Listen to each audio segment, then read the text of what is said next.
Okay, in this video, I'm going to go over a phrase that I commonly hear, especially especially in the context of a tragedy, a phrase that I believe is commonly misused.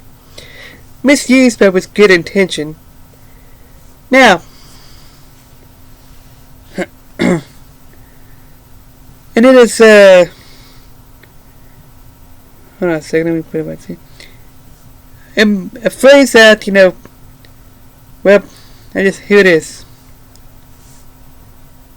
God's ways is higher than our ways. Or, God knows better than us, or something to that effect. That's a phrase that I hear a lot regarding tragedy. Recent tragedy. And yet, the scripture where that phrase is taken from, we never can look at that. It is talking about God's mercy. It is an invitation of it. We can look at the full context. God's talking about He will show mercy to people who will show mercy upon, and it's an invitation to salvation somewhere in that context. I don't remember the exact reference because it's been weeks since I did that study. If I remember, I'm going to post the link in the description. I believe it's somewhere in Psalms, I think. Where it talks about God's way as being as higher than God's thoughts are higher than our thoughts, and His ways are not our ways, and something to that effect. It is talking about God's mercy and grace. The fact that we cannot understand why God will show grace and mercy to people who don't deserve it, especially us. When we don't understand why God has given us so much grace and mercy. So that is what that verse is talking about. And yet, I hear that verse misused, or rather the phrase, which I'm assuming was inspired by that verse. Yeah, try not to stutter. I hear that verse taken out of context, or rather misused, in the context of, tragedies, the death of someone, and I know that the person who says it means well, and they're basically saying that we should trust God's wisdom. We should put our trust in God. But whether they mean it or not, sometimes by saying that, they make God look like a monster, and they make it look like it's His will for innocent people to suffer and die. And I don't believe that's their intent, but that is the impression that they give, and it might cause somebody to misunderstand God. Or God, especially somebody who is, especially if you said that to someone who recently lost a loved one, something like it's something to the effect of you gotta trust God, or God's way is better than ours, or it's God's will for that to happen. It's God's will for your child to die. Which, by the way, it's not. It never is. Anyways, whether your intent is good or not, even if your intent is basically trying to say we should trust God, God knows better than us, God knows what He's doing, even if that's what you mean, a person who has just lost a loved one, whenever you tell them that, they're not going to be in their right mind. The emotions, they're pretty much on an emotional roller coaster, and so they're going to take that as God killed my child, or God killed my loved one.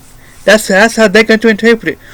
They're not going to understand why it was God's will for their loved one to die.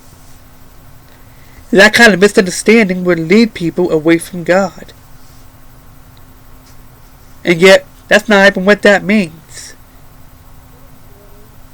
that phrase was something I hear overly used all the time, misused. I remember one time, well, I guess not one time. I would say around what was it? December. Wait, either late November, early December of 2011. There was a guy in his early 20s who raped and murdered a 7-year-old girl, and in the comment section of that story, it was on Yahoo News, if I remember correctly. Somebody had posted said something to the effect that it was God's will that we should trust God, and the guy was basically the guy he obviously meant well, basically saying that we should trust what God's doing because God knows best. I knew that guy just made a mistake. He just made God sound like a monster. He made it sound like that it was God's will, that God wanted a 7-year-old girl to be raped and murdered for some greater purpose, for some greater good. And this all goes back to the belief that God's in control of everything. God's in control of everything that's going on. So if it's not stopping evil, then it must be part of His great plan, right? Wrong. Apparently, somebody has overlooked something in Genesis, that God gave mankind dominion over the earth. Adam lost it, Jesus restored it, and man has dominion over the face of the earth. That means God can't do anything without our permission or without our allowing it. Well, anything to help us, but the other thing He can do is, He can put out judgment, but He can't help us without our allowing it. And so, ever since the fall of man, God's will has not been done. So, okay, so if you want to know what God's will, read the first chapter, the first couple chapters in Genesis, and before the fall, and the end of Revelation, when everything is restored. We are in between. God's will is obviously not being done. The Bible demonstrates what God's will is.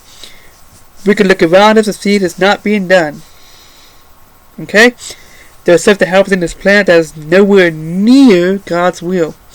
If God's will was being done, then everybody would be saved. Everybody would go to heaven. So, yeah.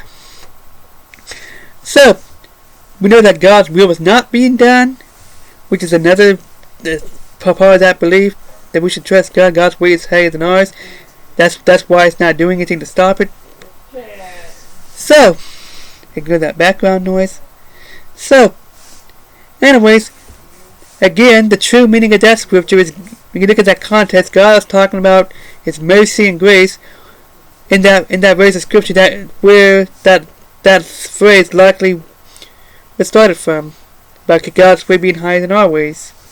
And there is this verse in the Bible that says that, which again is talking about God's mercy and grace. And the verse, I think before that, or after that, I don't remember which, is an invitation to salvation. So, that's it for this video. Bye.